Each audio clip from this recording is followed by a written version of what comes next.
What's up, guys? Joshua Mason here. I want to talk about digital addiction and digital stimulation today. I've had a lot of breakthroughs in this arena in the last few weeks, and I realized how important it is to have a sort of safeguard when it comes to digital addiction.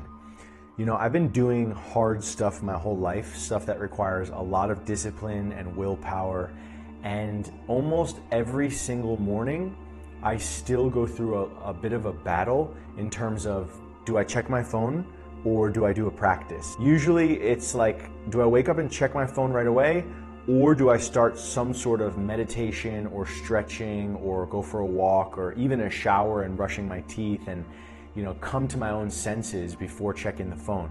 And there's different phases. There's phases where I lose every morning, and there's phases where I win every morning. And more often than not, I am winning, right? And I say winning because it is a battle in the morning to have a sort of boundary around a dopamine hit. As soon as, for me, maybe it's different for you, but as soon as I wake up, it's like I'm craving some sort of dopamine hit. And the thing about starting the day with dopamine is that everything becomes more difficult. Like, it becomes more difficult to endure a challenge or to penetrate an obstacle or to focus, because in the very beginning of the day, we got hit with that easy pleasure.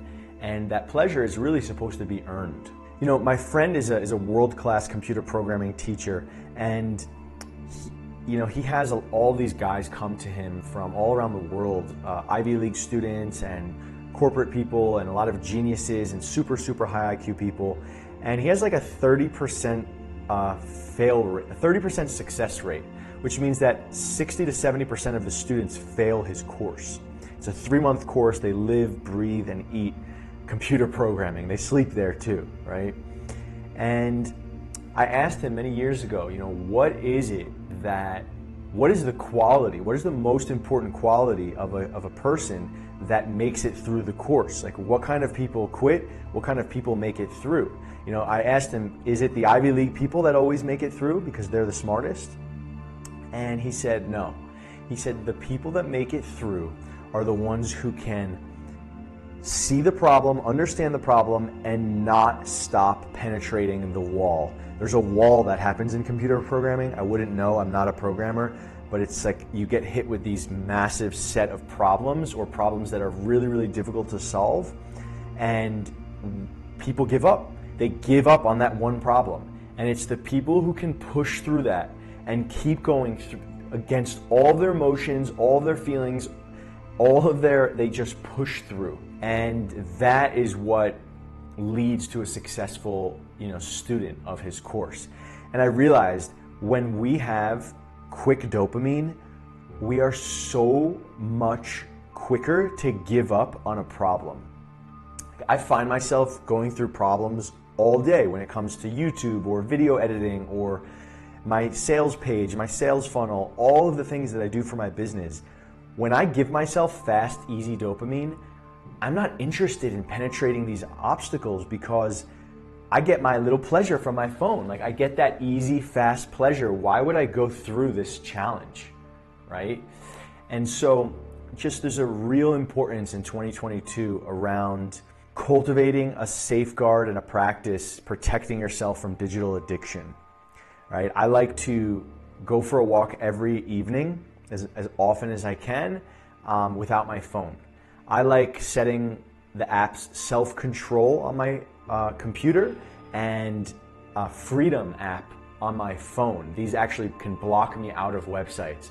I haven't used them recently because I've actually just been really good at keeping this phone in another room while I'm working, shutting off all my apps, and just shutting off all the Telegram, the WhatsApp, the Signal, and just focusing on the task at hand. The other thing I've been doing recently is just eating about one meal a day, some fruit in the morning, and then one meal a day. And that really helps me in terms of staying focused. Something about feeding yourself also creates that sort of lazy pleasure feedback loop. So I really like working on an empty stomach. There's a hunger and a focus and a drive there. And so this incessant desire to check the phone is such a trap. There's nothing ever in there that ever gives me the level of pleasure or satisfaction that I am convinced it will in the seconds before I check it. Like, I always feel like there's something there that's going to bring me some nourishment and substance. There's nothing ever there. It's almost like there's this constant feeling of like, you know, when is this celebrity going to reach out to me, or when is this $1 million present going to fall into my lap? Like, that's the level of what I'm convinced chemically is coming through the phone, like some sort of amazing, life-changing gift. And there's never any of that. It's some text messages and some Instagram messages, and it's always a dissatisfaction. And so another thing that's happening is we are being inundated with more and more stimulation than ever before, and more pleasure, right? These sources of pleasure all around us, but we're actually experiencing less pleasure than ever before.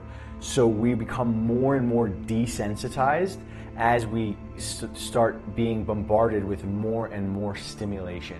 So there's actually a reverse effect. You would think that a human would be experience more pleasure with all of these, digital sugar bombs, sugar packets, cotton candy that they can eat. But just like a diet, too much sugar and too much stimulation leads to unhappiness, right? It leads to a lack of fulfillment. It's actually, we're not supposed to be eating sugar and honey every single day. So the last thing I'll say is just that I have learned that it is incredibly important to have a good morning. If you have a good morning, you can have a good day. If you have a good day, you can have a good week. And if you have a good week, you can have a good year, and so on and so on. So I really feel like having a good morning and learning how to do that leads to having a good life, as lame as that sounds. Like, if we want to have a good life, we have to bring it all the way down to having a good morning. Like, when we wake up, we have to understand what the path of our best self is and what the path of our lowest self is, right? And for me, I know every single morning that I choose to not go on my phone and choose my own thoughts, my own emotions, digesting the day or digesting the night, and coming back to my center after, the dream space and the intensity of being asleep. When you first wake up, it's a precious point in time. It's like an interface. And so it is a vulnerable time where that influence from the digital world is going to hit you harder. So it's really, really important to have a 30-minute window where you block out the outside world, come back into your body, into your center, and then you can respond to the day versus react to the day. So these are all things that I'm learning and working on. I hope they help. I'll leave links to the apps below. And yeah, make sure you subscribe to this channel and check out my detoxification masterclass. I'll also link that below. That is, in my opinion, the best detox course on the planet. And thousands of people have used it to get their health back. So check you on the next video, guys. Talk soon. Peace.